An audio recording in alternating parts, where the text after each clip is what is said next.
Yo, Joe! Hello everybody and welcome back to another figure review. As you can see, I have not put away the his tank yet. Still trying to figure that out. And I've been busy and sick at the same time, so haven't had time for much. But here we have Nunchuk, another Joe ninja, and he was part of the sort of what was it, Ninja Force, I think it was called, back in the vintage days, you know, where we had our vintage Nunchuk. That's where he debuted, and yeah, as you can see, he had a sort of action back then, sort of a karate chop. It only does it with one arm.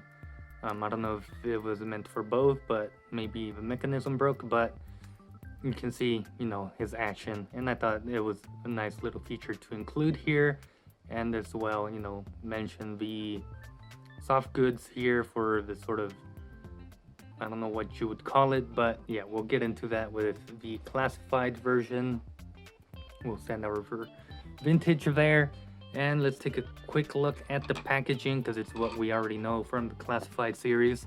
Joe logo, and then we have their name, Ralph Nunchuk Badducci, or Badducci, whatever you want to pronounce that. I believe it's Badducci because it's double C.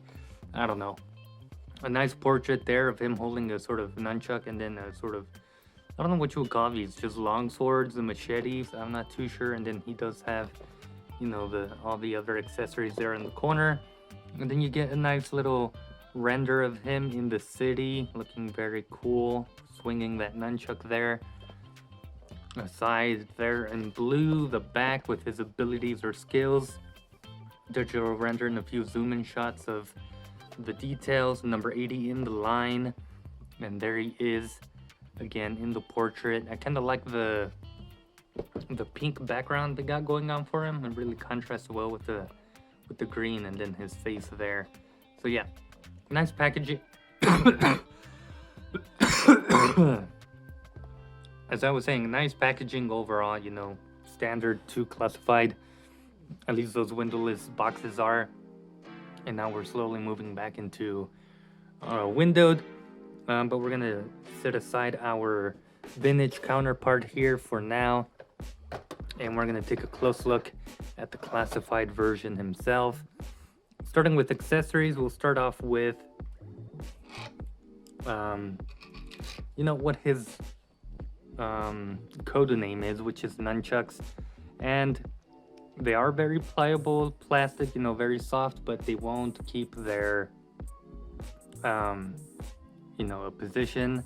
They'll just go back to being there. But they're new nunchucks. We haven't seen these, and they have some nice detailing there. Very, very tiny and small detail of what I assume to be sort of tiger heads, as you can see there. I thought they were serpents at first, but I thought he's a Joe, so I assume these are just sort of tigers. It's very hard to look at that, but you get two nunchucks. You get two of these sort of Wolverine clawing hands. Very cool.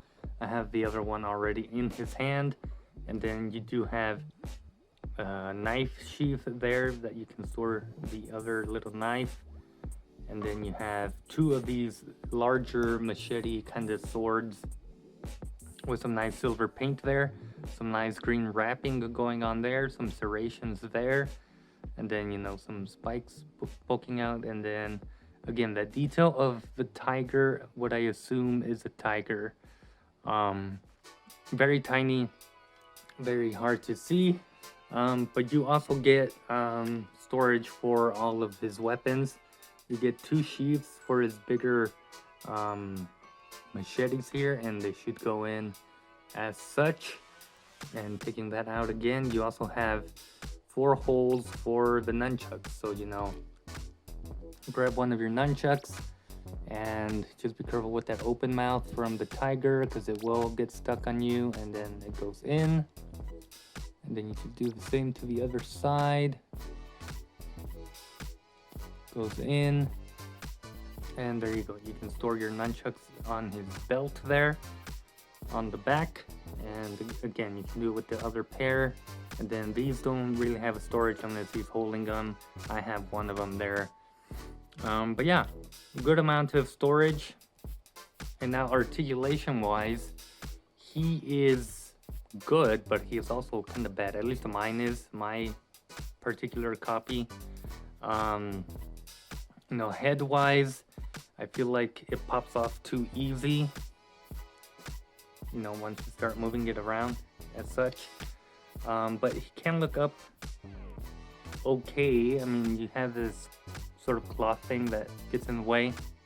You also have this separate headband piece there that you can move around. But he can look down about that much. You do get some pivoting there. And yeah, this cloth piece is kind of sculpted like that, so not really much you can do, but it honestly doesn't really get in the way of much. I've kind of posed him around, and I haven't had issues with that whatsoever. Obviously, the same comment as it always, would it be better to have the soft goods cloth there? That's always a yes, and I don't know why we don't get it, or why Hasbro doesn't want to do that. Those are questions for them and them alone.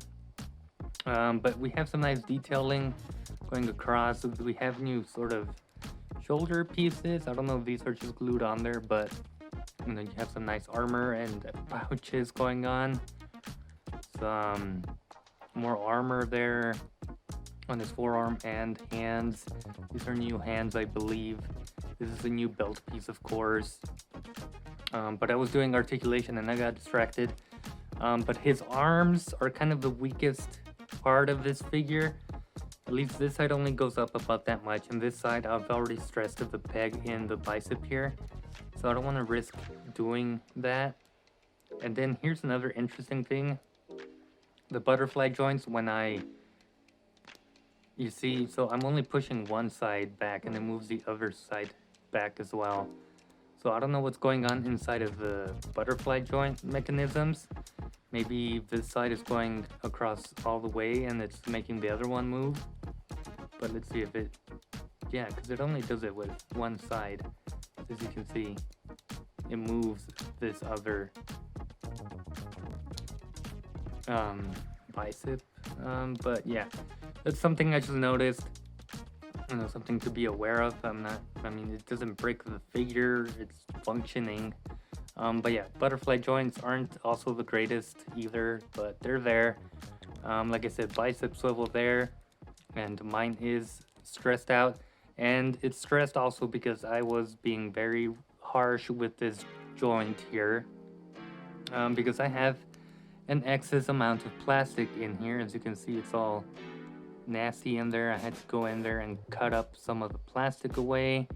As you can see over here, it looks clean, and I had no issues moving the elbow up there. But over here, excess plastic, and yeah. So I cut away some of it, so now he can move. But yeah, me trying to bend it kind of stressed out the peg in here. So it's only a matter of time if it will break or whatever. Both hands are a vertical hinge, so they move up and down. I do have the ab crunch and ab back.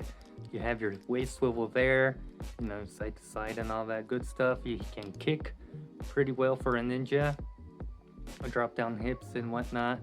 He can kick out. He cannot kick out. Well, maybe this side does, but not on this side. I wonder why. Huh, okay. Oh, there it goes. So there you go. You can make them do splits. And then back, not so much. You have your upper thigh cut. Again, very tight knees for some reason. This side especially. You can see there's like I'm clicking it. So double jointed knees. You have your boot swivel, back and forward, and ankle pivot. Now, this guy I see is reused, at least the torso is. I assume the legs are as well from Storm Shadow. I'll have to take a quick look at that. Okay, so I was right. The torso is reused from Kamakura. You have that strap that goes across, and yeah, it's just painted differently. So yeah, that is reused, and the legs are also reused from Storm Shadow. You have that sort of, pant mark there, or whatever you want to call it. Storm Shadow has that, and then it's the same sort of feet and boots or boot swivel system there. So yeah, some reuse. The arms, I believe, are new because you have all this added stuff on them, and obviously a new head sculpt, a new belt piece, a new crotch piece because this has a belt. Kamakura's doesn't, and then you have a new vest kind of thing. So yeah, some new and some reuse, but it works out in the end. I didn't really notice the reuse, and the legs they used have some good range, and the body they used is overall very good for articulation. Like I said, mine has a bunch of issues with the excess plastic there and the arms not going up all the way. But that's just mine. Many others may experience different things. But yeah, I think that mostly does it for this figure. He's very cool looking, and it's very cool to have sort of a ninja in this sort of green camo thing. Also, I don't know how or what this is for, if it's meant to be more stealthy sort of thing. But it's still a very nice head sculpt. I'm very pleasantly surprised with how much I like this figure, even though I have my issues with it. But yeah, I think it just looks cool and should fit in with the rest of your ninjas. But yeah, that is Nunchuk. I hope you guys enjoyed this review, and I'll see you guys in a future video.